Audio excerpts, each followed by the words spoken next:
This is Doug DeMuro, and today we're going to talk about screens, specifically touch screens. Car enthusiasts hate touch screens with an insane passion.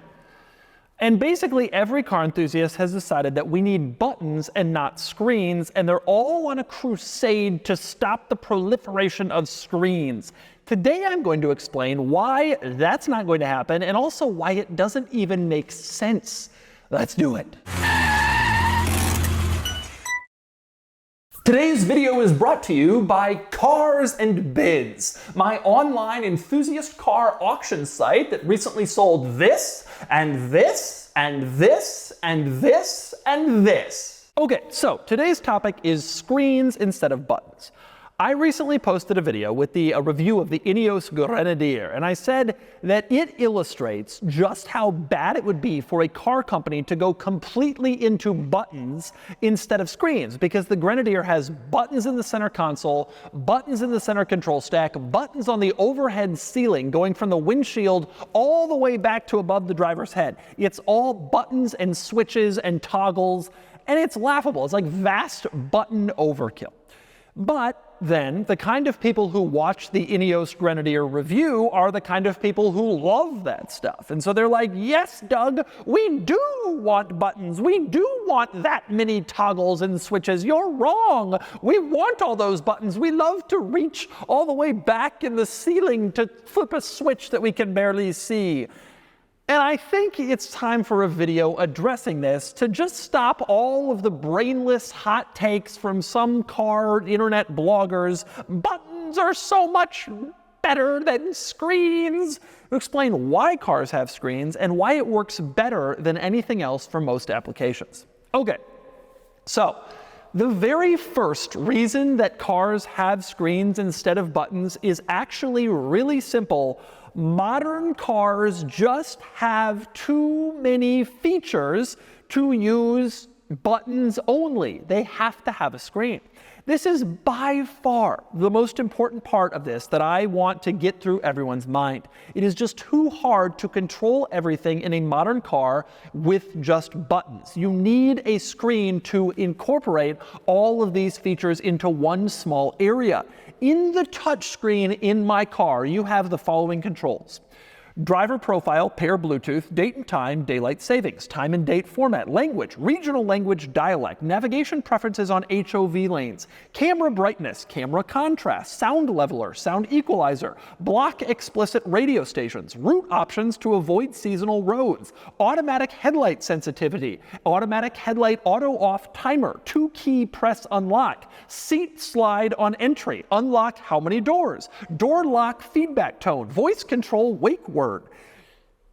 Think about that. Do you want to be controlling the massaging seats with a button, switching between 5 different types of massage and intensity, the interior ambient lighting control, the number of clicks that a turn signal stalk has when you tap it, the beeping sound of the key fob? You want all of this stuff to be buttons and physical switches? Do you want to use a keyboard and a mouse to configure a navigation destination? I mean, this stuff doesn't even make any sense. Now, the always buttons all the time crowd always points out that buttons are safer than screens, and studies have shown this, but these studies only ever look at things like adjusting the radio or changing the climate control. If you used buttons to fully replace screens like people advocate, the car would have so many controls that it would truly look like the inside of a commercial airline cockpit. Honestly, planes have more controls than cars, but they have physical buttons for everything because they don't trust screens. They want an actual button, which makes sense.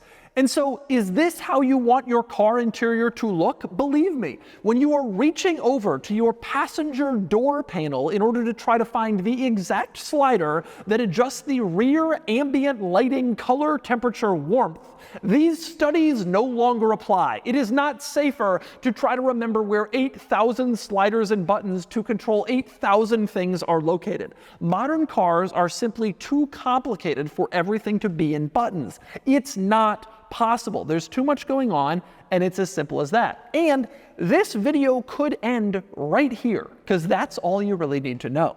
But it won't end right here, Because the primary argument that these screens are bad, buttons are good, shouters always have, is that they don't want any of these features that are in these modern cars. And so these people say, yes, all of this stuff is in a screen, but it's too complicated in the first place, and cars simply shouldn't have this stuff.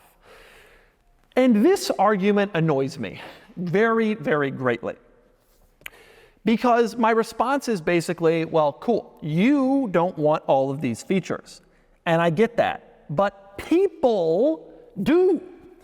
Regular people. It consistently astonishes me how many people assume their own take is the only take and the only thing that people want, without taking a second to think about why a giant global corporation might be doing something. Perhaps it's to sell the largest number of their product to the largest number of people.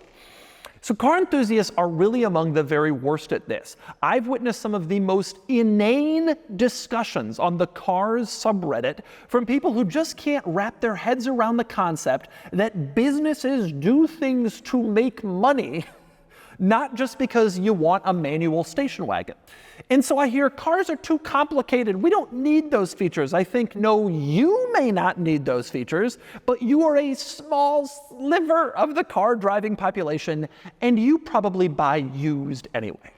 Normal people do want those features that you say you don't want, and the evidence is all around you. Look at Tesla, which has everything integrated into a screen, and people absolutely love it. They love the simplistic interiors. They love the screen control for everything, evidenced by the fact that the Tesla Model Y is the most popular car in the world, that the Model Y outsold the Honda Accord last year nationally in the United States. That's a real fact. And guess what? Not only does it have all of its stuff integrated into the screen, but it has cool features that car enthusiast people probably say they don't even want. Like you can change the tone of the horn. It's stupid. It's a gimmick. People like it. They think it's neat. They think it's funny. And it works. And it sells cars. Lots of cars. The simple reality is that people do want these features, and they have rewarded Tesla, making the screen the nerve center of the car. They've rewarded it with their money by buying those cars, which is a lot more valuable to a business than an article on Jalopnik complaining about screens.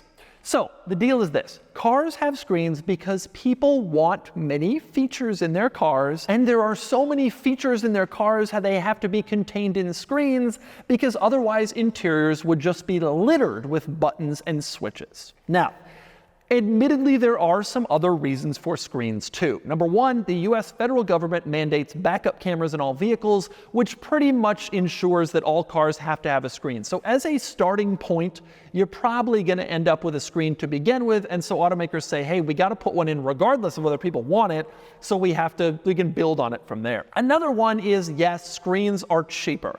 They are cheaper to make, they are cheaper to install, they are cheaper to design. You're making one screen that has a lot of features that's done by software, as opposed to numerous buttons that have to look and feel a certain way and control a certain thing. Buttons take up a lot of space, they take up a lot of design work, a lot of effort, a lot of cost, compared to just adding features into a screen, which is a lot cheaper for an automaker to do. And so a lot of cynical car enthusiasts say, well, automakers use screens to save money. And that's true in some cases, but it is not the primary reason to use screens. Also, another big reason to use screens is, frankly, just that consumers are used to screens.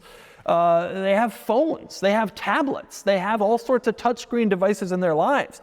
And so consumers kind of demand screens from car companies because they understand screens and they want them for their ease of use. Consumers know how to do this stuff. Now, with that said, this is an important thing. I do think that some screen usage in cars has gone a little far. I don't really think that basic controls should be in screens. I think it's infuriating to get into a car and not be able to find simple stuff because it's in a menu, like heated seats or changing the climate fan speed. Even I, who am pretty pro-screen, am annoyed by that. I think it's kind of stupid. So, to me, I agree with the anti-screen contingent in this way. I think that basic controls should remain physical buttons, dials, and switches. Simple climate controls, Temperature, fan speed, air location where it's coming out, heated and cooled seats should be physical controls. And then I think some other commonly used stuff, like your stereo controls, your stereo on-off, your mute, your next track, all of that stuff should also remain as physical controls. And then some adjustments that you don't really want to have to look for too, like changing the steering wheel location, rolling down the windows, the mirrors. Tesla puts that in a screen. I think that goes a little far. It'd be nice to just jump into a car and know how to do that stuff. Other than that stuff, though, I think that things should be put into screens because they are simply better for everyone. They contain little used features very well. They're familiar to consumers. They allow automakers to pack cars full of technology that people say they want, and screens are cheaper for manufacturers to build, and they're cheaper for us to buy. And so there is my rant. Despite what your car enthusiast friends say, screens do have a purpose. I think Tesla goes a little too far, and screens are best with some moderation, but they definitely have a place in modern cars. And frankly, they're not going away. And of course, the great irony from the Ineos Grenadier video perfectly illustrates my point. This car has acres of buttons, probably 40 buttons and switches all throughout the front of the interior, and you know what else it has? A screen. Because there are still more features that have to be included inside a screen. And so even the famed Grenadier still has a touchscreen. So bring on the hate from the button people who want buttons going all the way into the back seats so you can deputize your rear passengers into button-pushing co-pilots. Screens are here to stay, and now you know why. And I'm afraid for the comments.